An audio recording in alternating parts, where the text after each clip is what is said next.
The frosting on my 18th birthday cake was vanilla, perfectly smooth, with silver lettering that caught the light from the dining room chandelier.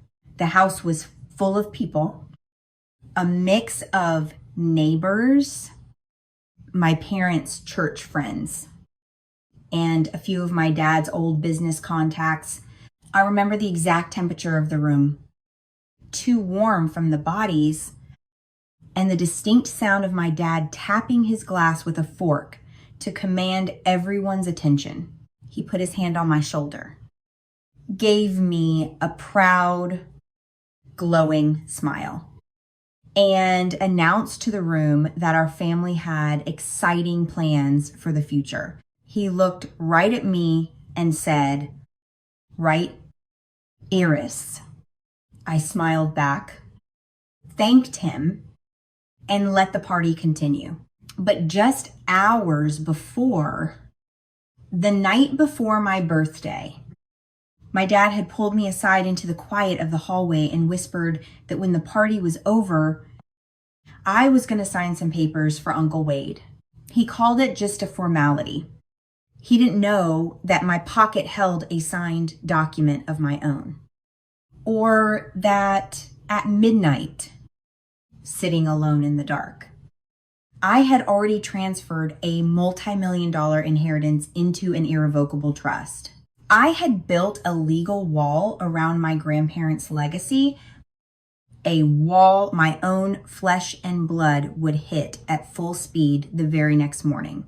To understand how a family gets to the point wherein one 8-year-old girl has to legally outmaneuver her own father and uncle, you have to understand Cedar Lake. When I think of my grandfather, Harold Tamain, I don't think of him in a suit, and I don't think of the money he quietly accumulated.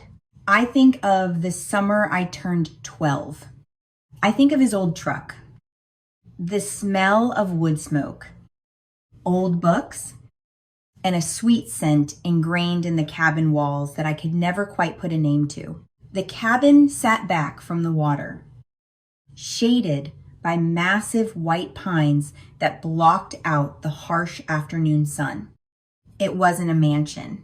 The porch sagged slightly on one side, and the screen door had a quirk where it wouldn't latch right unless you pulled it just so.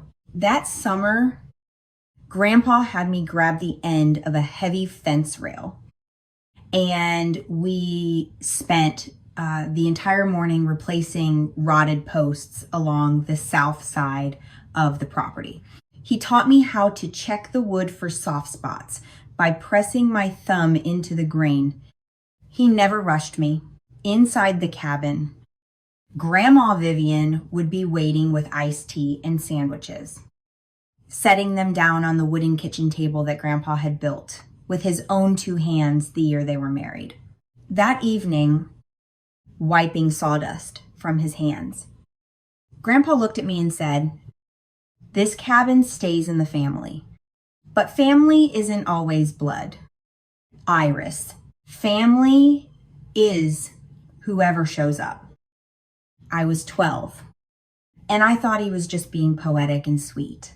I didn't know he was already speaking to a lawyer, laying the groundwork for a battle he wouldn't be alive to fight. When I came back to our house in Ridgemont, the air always felt different. Our house was fine. A standard 3-bedroom place with a yard that always seemed to need mowing and a garage my dad used as an office for his struggling building supply store. It wasn't warm, it was just fine. My younger sister, Kelsey, had the bigger bedroom with freshly painted lavender walls and a desk lamp that probably cost more than my entire collection of books. My room still had the faded carpet left behind by the previous owners. But the real chill in that house wasn't the decor, it was the way we talked to each other.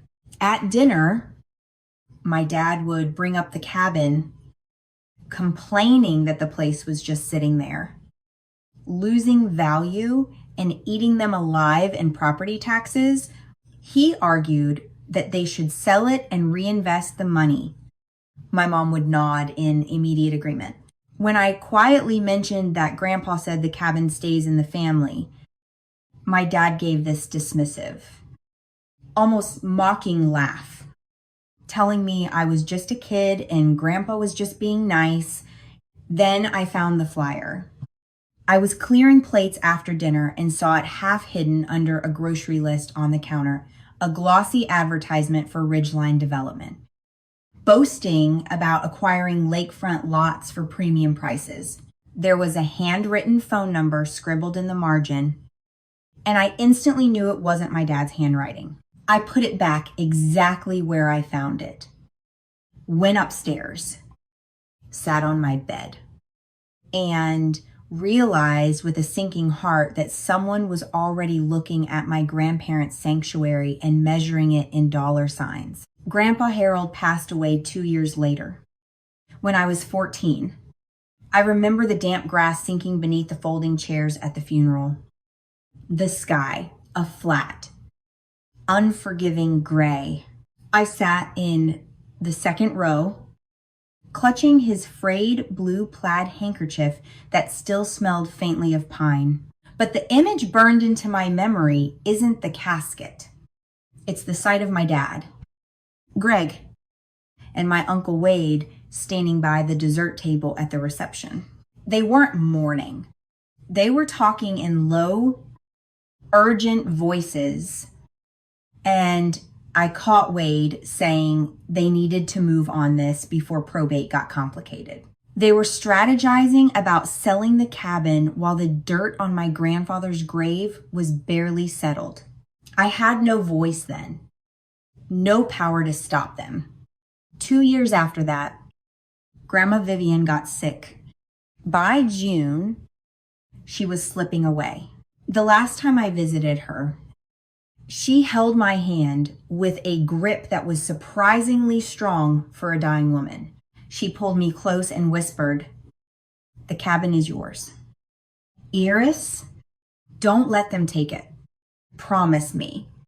I promised her, and she squeezed my hand once before closing her eyes. The contrast between her heartbreaking death and my parents' reaction was a cruelty I am still trying to process.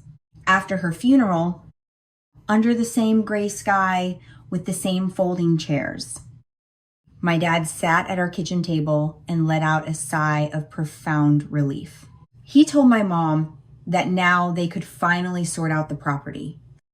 That night, Uncle Wade called, and I listened to my dad pacing in the garage, his voice lighter and happier than it had been in months, agreeing to get it moving.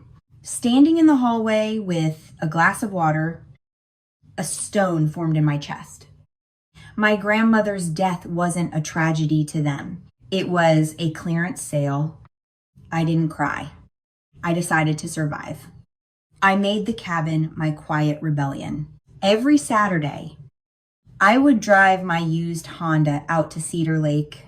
I patched the porch screen, replaced the weather stripping, and swept the pine needles off the roof, remembering Grandpa's warning that needles caused leaks. Meanwhile, at home, the language shifted. My dad stopped calling it Grandpa's place and started calling it the family property, as if willing it into existence. Uncle Wade started showing up constantly, armed with manila folders and a laptop full of real estate listings. When I tried to remind them of Grandma's dying wish, my mom patronized me, calling Grandma emotional at the end and dismissing her dying words as just business. Then came the afternoon in November that changed the trajectory of my life. I was alone at the cabin, cleaning out the hall closet, when I reached behind a stack of old quilts and found a sealed envelope. It had my name on it in Grandma's handwriting. Inside was a single business card from Margaret Caldwell, attorney at law, with the words Tamain Family Trust printed beneath her name. My hands shook violently. Not out of fear, but out of a profound, earth-shattering realization. My grandparents knew. They knew exactly who their sons were. They knew I would be the one cleaning the closets, not Greg, not Wade. They had planted a seed of salvation for me to find when the time was right. 3 months before my 18th birthday, Margaret Caldwell called me. I met her on a Saturday in her small downtown office that smelled comforting, like old paper and coffee. She was a steady, a silver-haired woman who looked at me over her reading glasses and systematically dismantled the reality my parents had constructed. She explained that 6 years ago, my grandparents established an irrevocable trust holding the cabin, a savings account, and an investment portfolio totaling roughly $2. $1 million. I was the sole beneficiary.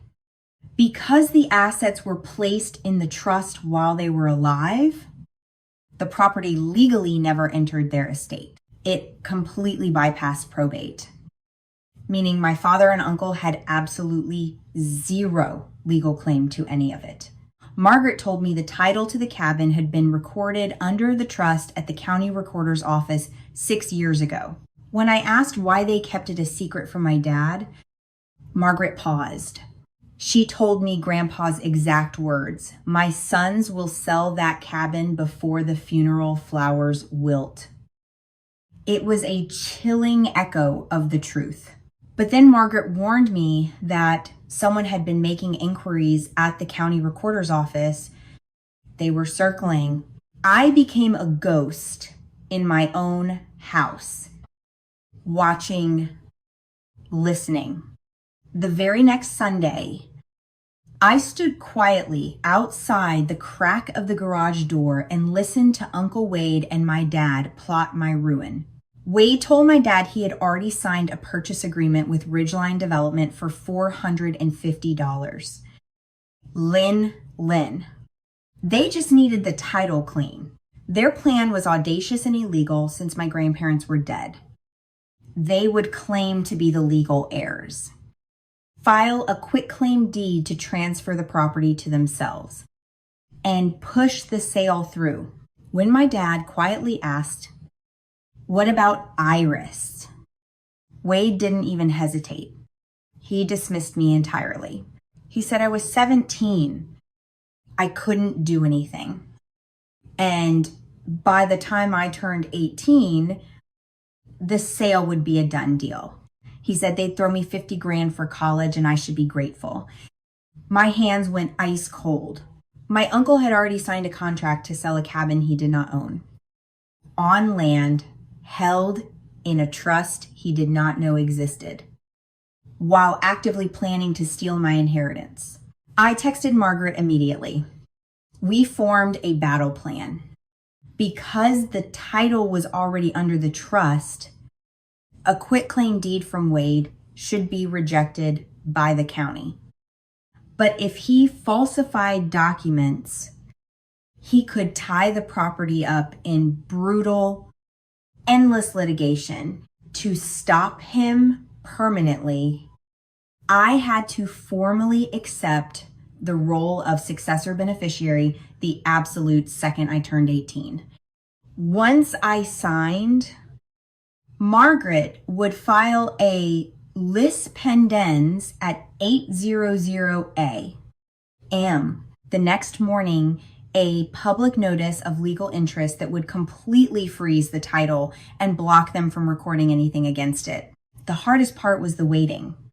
For months, I had to sit at the kitchen table, eat dinner with the people raising me, and smile while my dad cheerfully planned a big 18th birthday party for me.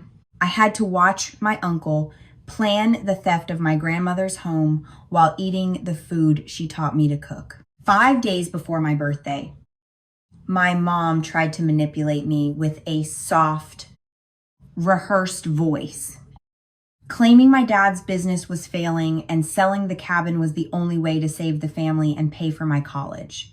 3 days before my birthday, Uncle Wade cornered me in the driveway, trying to bribe me with the $50. Zero cut, smiling like he was doing me a massive favor. He told me opportunities like this don't wait.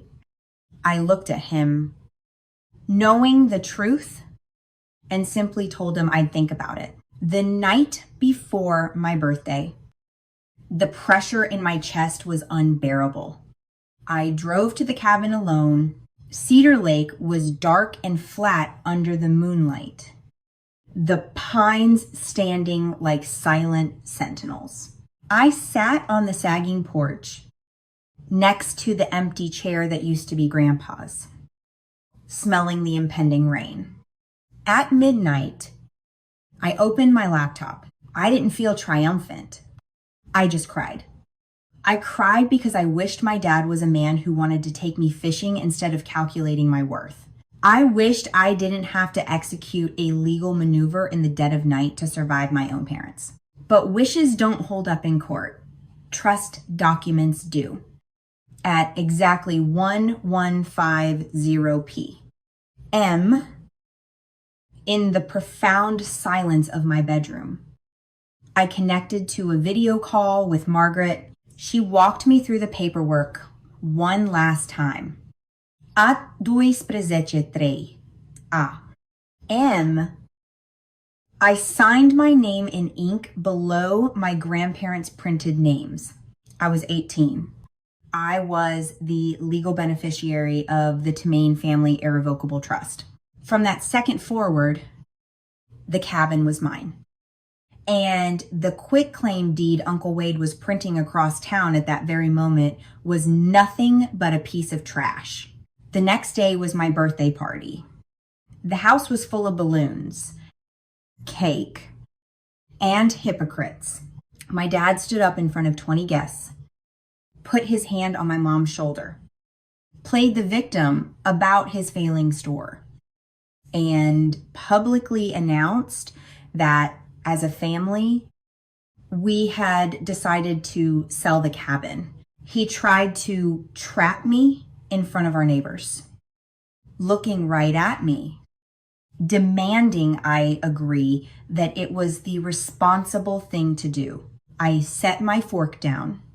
The clink echoed in the sudden silence. I looked my father in the eye and told him I never agreed to sell.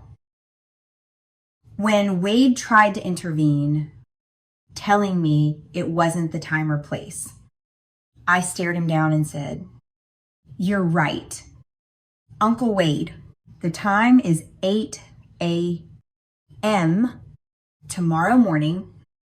The guests fled the tension like a building storm. Once the door closed behind the last neighbor, my mom turned on me.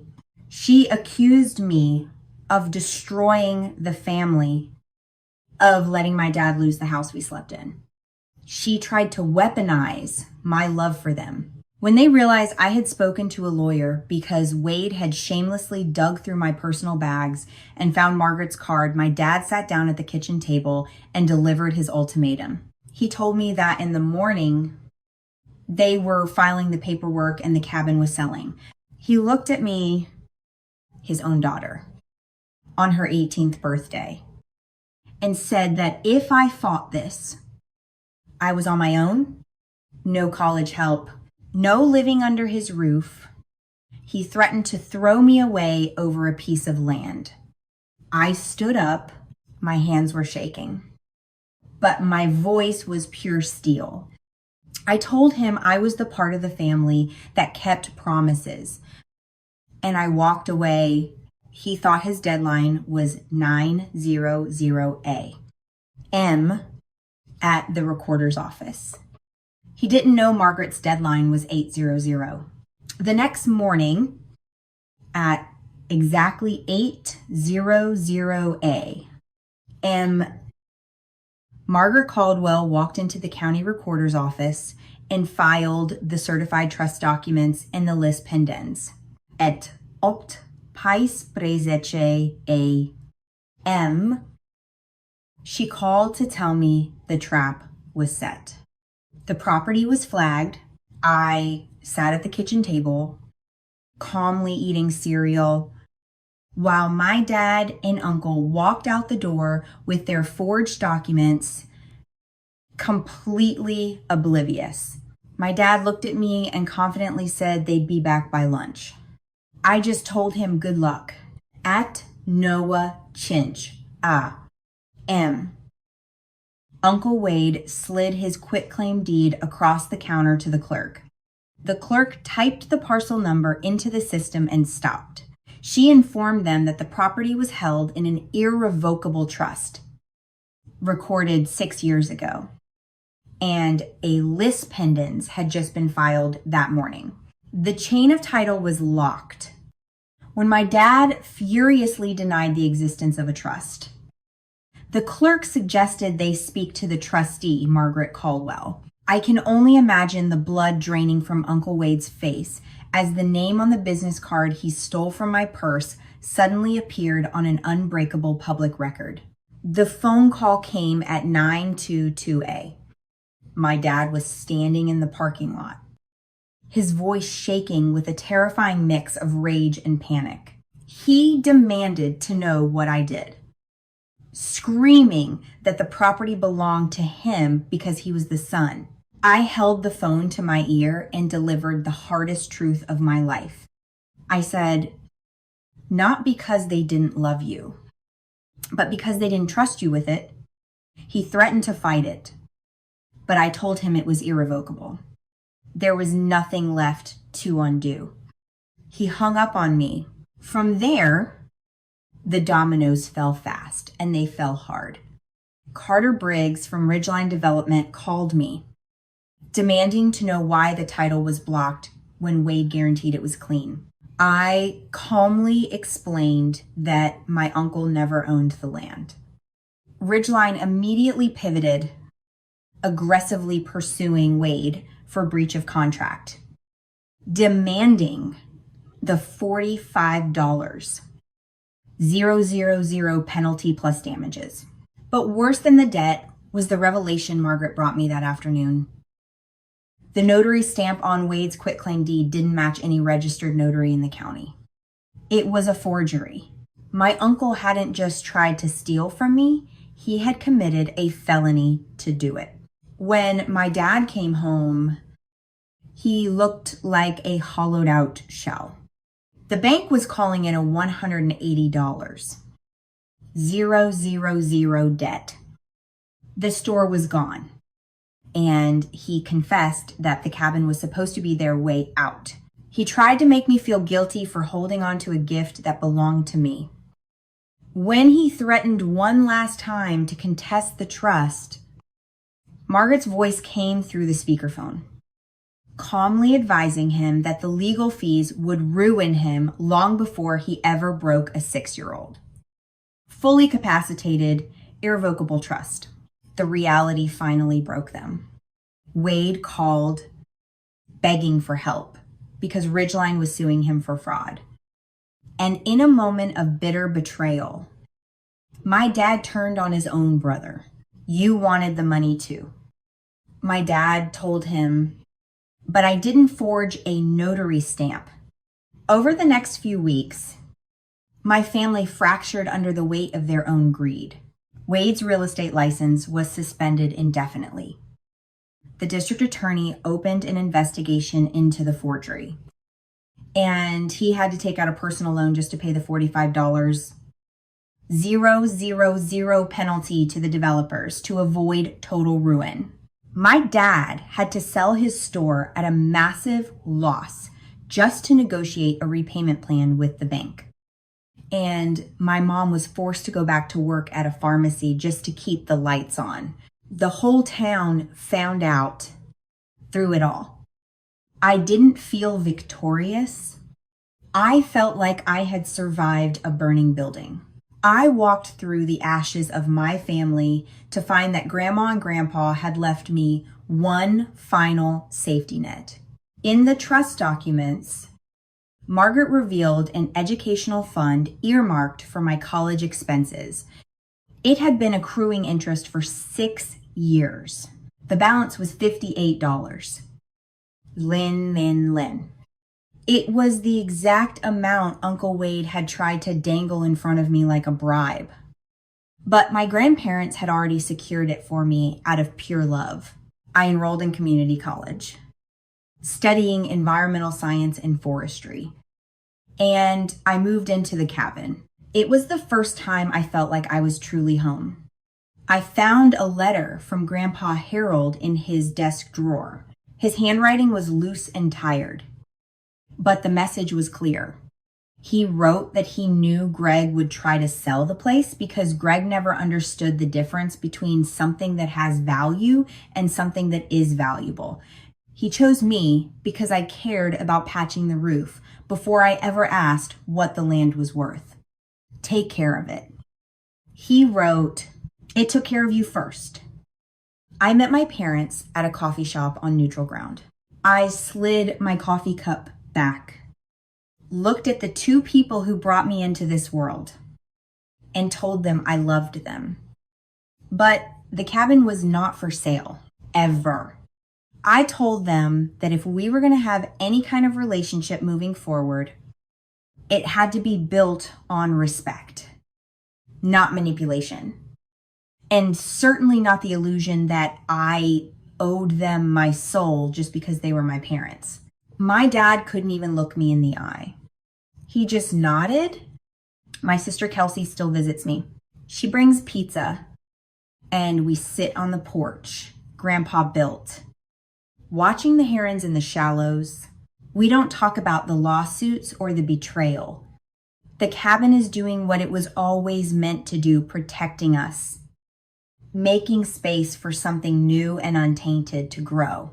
When I sit on that porch now, drinking my coffee as the morning mist lifts off the lake, I realize something profound. There is no winning when the people who hurt you are the very ones who are supposed to protect you. You don't get a trophy for surviving your own family. But here is the lesson this brutal journey taught me. Peace does not come from revenge. It comes from having a foundation so unshakable that the greed of others shatters against it. Sometimes the people who truly protect you aren't standing in front of you. Sometimes they planned for your survival years before you even knew there was going to be a war. In life, people will constantly try to convince you to trade what is genuinely valuable for something that merely has a price tag. They will use the word family as a weapon to demand your sacrifice. But true family isn't about blood. It's about the people who build a shelter for you when they see the storm coming. Never let anyone, no matter who they are, manipulate you into surrendering your boundaries, your legacy, or your worth. Stand your ground. Honor the promises made to those who truly loved you. And remember that protecting yourself is never an act of betrayal. It is the ultimate act of self-respect.